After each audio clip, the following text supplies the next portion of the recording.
It's Marianah Lourens with Artie Chats. Kuns geselsies met Marianah Lourens.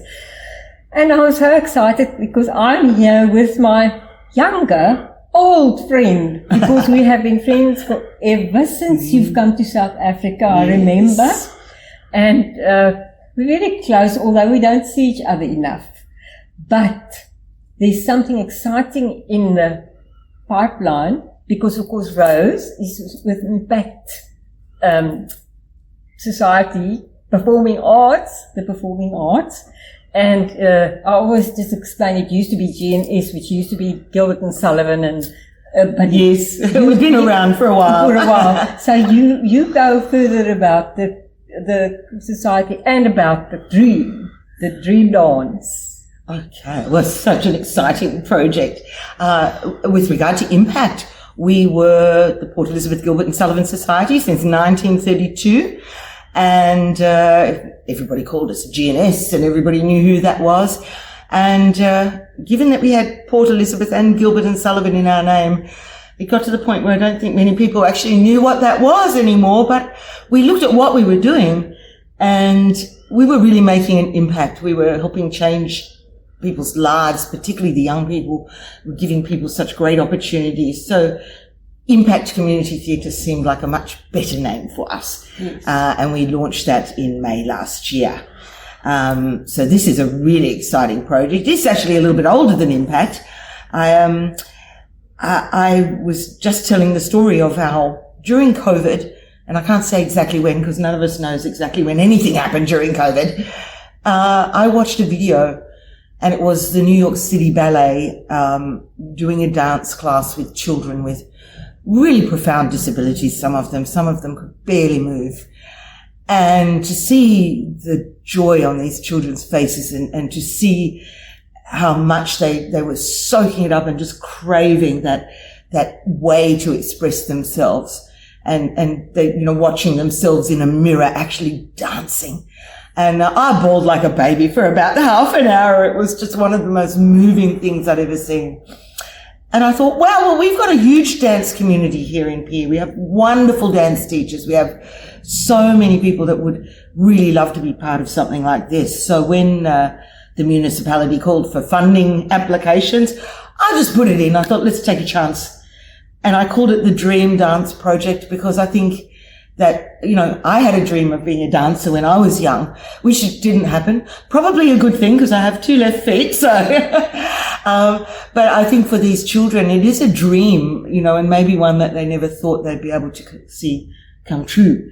So we put in the funding application. We were approved last year and the funding came through early this year.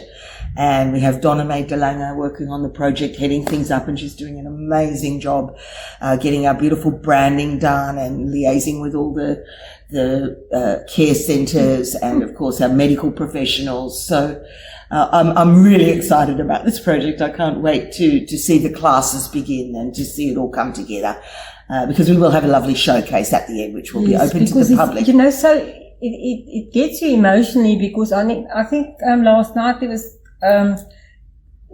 Britain's Got Talent or something with this guy who's like when they can still act and do and stuff. He's shorter and I don't know what they call anymore because I'm old. I've forgotten his condition, but you see people like that in some shows. But they don't act, but they almost speak monotone. But some of them speak better than others. They're not totally like they're in a wheelchair or can't walk. But he came and danced, and he had a standing ovation. Oh yeah, I've seen some wonderful people with disabilities on the show. Yeah, was how harsh he can be. Yeah, he was out of his element. About this guy. I want to say dwarf, but he wasn't actually a dwarf. But,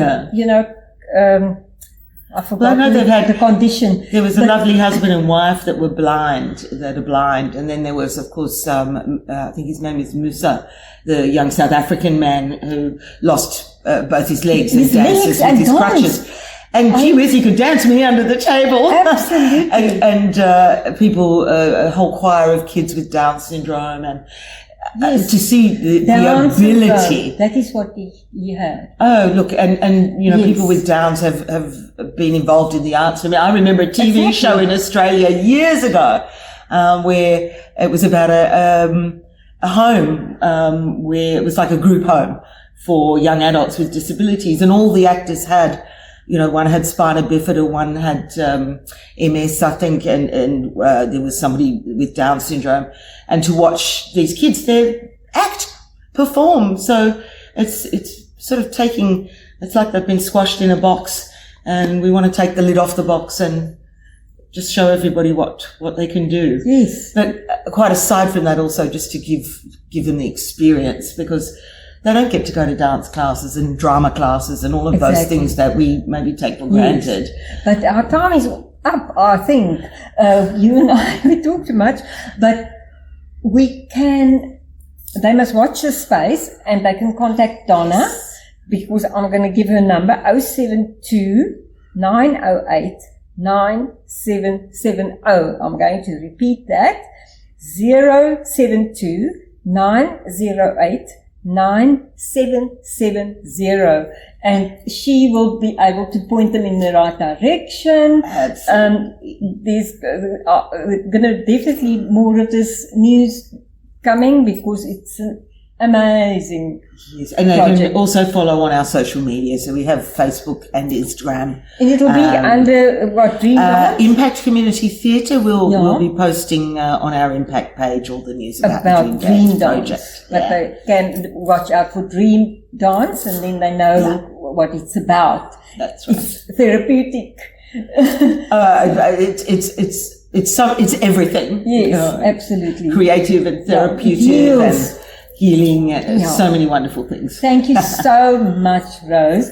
And as we say, watch this space. Yes. And goodbye from Marianah Lourens at Artie Chats.